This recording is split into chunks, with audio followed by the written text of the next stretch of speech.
Bien, alors, première chose, vous deviez réfléchir à la question, qu'est-ce qui se passe lorsqu'on enchaîne deux translations? Est-ce qu'on peut résumer ces deux déplacements en une seule translation? Et dans ce cas-là, quel serait ce vecteur qui résumerait la translation? Donc, je vous ai préparé une petite animation GeoGebra pour vous montrer comment ça fonctionne. Alors, première chose, j'ai construit un triangle quelconque ABC. Et j'ai placé deux vecteurs, le vecteur U ici et le vecteur V ici. Alors attention, sous GeoGebra, la notation U, on n'a pas la flèche au-dessus. Si nous, on devait faire le dessin, il faudrait mettre la flèche. Donc je vais utiliser ici, tout en haut, sur la console GeoGebra, l'application translation, et je vais demander à GeoGebra de faire la translation de ce polygone, c'est-à-dire ce triangle, par ce vecteur U. Donc voilà, l'image de A, c'est A', de B, c'est B', de C, c'est C'. On peut voir, si je déplace le vecteur U, que le vecteur A' est égal au vecteur U, le vecteur BB' est égal au vecteur U, le vecteur CC' est égal au vecteur U. Hop, je vais déplacer mon vecteur U ici. Bien, maintenant, je vais de nouveau construire l'image de A'B'C', cette fois-ci, par la translation de vecteur V. Donc je sélectionne mon polygone, je sélectionne mon vecteur, et voilà où se trouve l'image de mon triangle A'B'C'. Il s'appelle A seconde, B seconde, C seconde.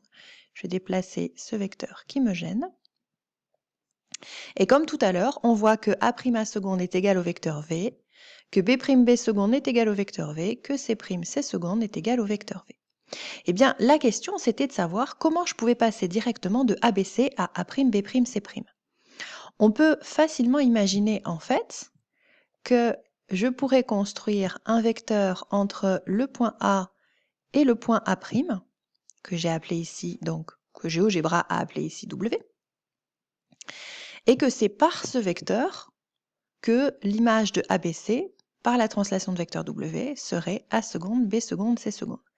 Donc la question que je me pose maintenant, c'est quel lien je peux bien avoir, quel lien est-ce que je peux bien avoir entre ce vecteur W et les vecteurs U et V?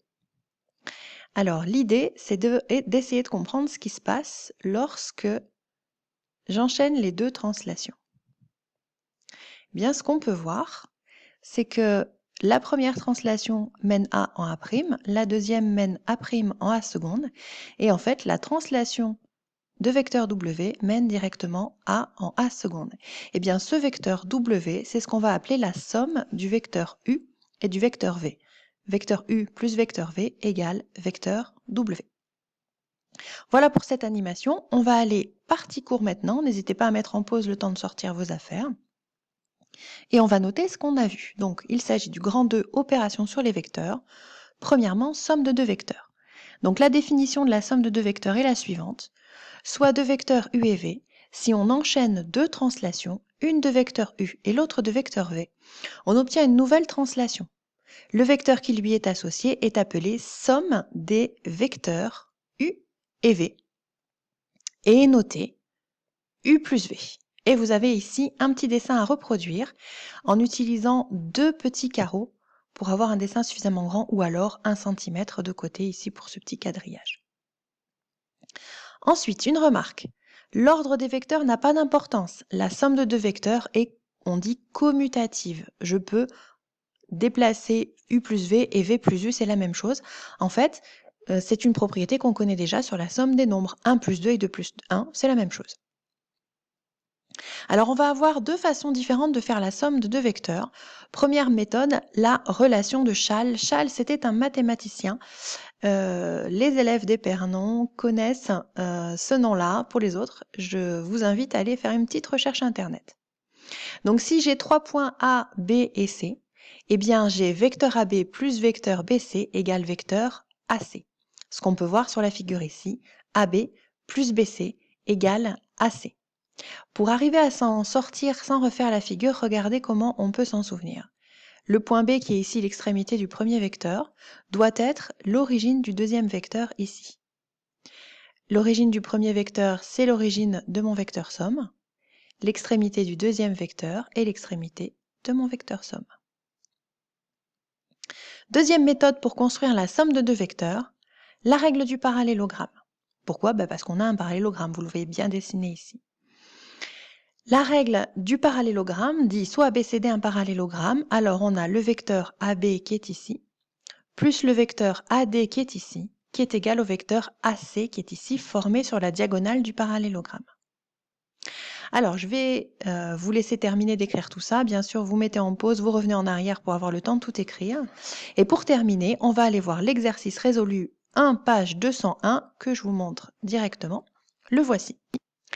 Alors, dans cet exercice, on va apprendre à construire des sommes de vecteurs.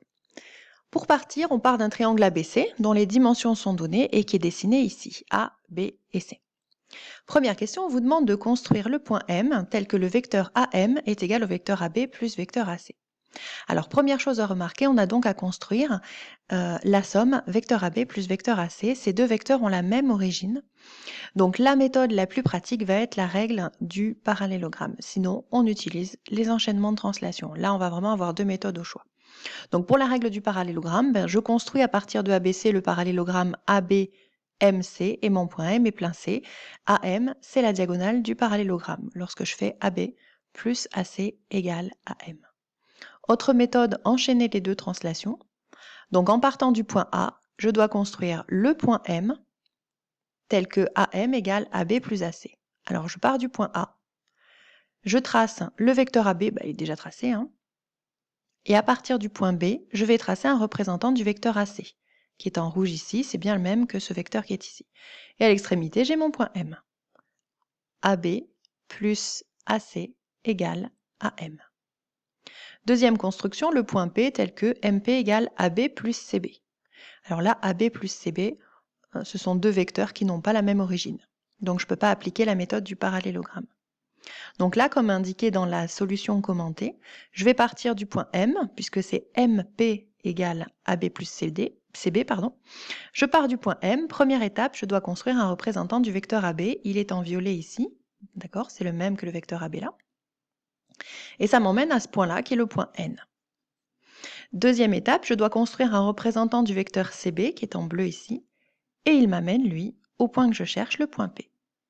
Donc j'ai bien MP qui est égal à Mn plus NP. Bien, cette méthode, c'est celle qui utilise en fait la relation de Chasles. MP égale Mn plus NP. Dernière question, à quel vecteur est égale la somme AM plus MP?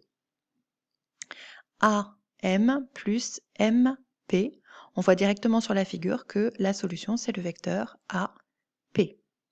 Ensuite, en appliquant la relation de Chasles, on a directement AM plus MP égale AP. J'ai ici l'extrémité du premier vecteur qui est la même lettre, le même point, que l'origine du deuxième vecteur. Donc la résultante de la somme AM plus MP, c'est le vecteur AP. Voilà, c'est tout pour cette fois-ci. Pas d'exercice. Par contre, vous relisez bien le cours que vous avez noté. Vous regardez bien à nouveau cet exercice résolu en essayant d'en comprendre chaque étape. Et puis bien sûr, préparez vos questions pour le cours de lundi prochain.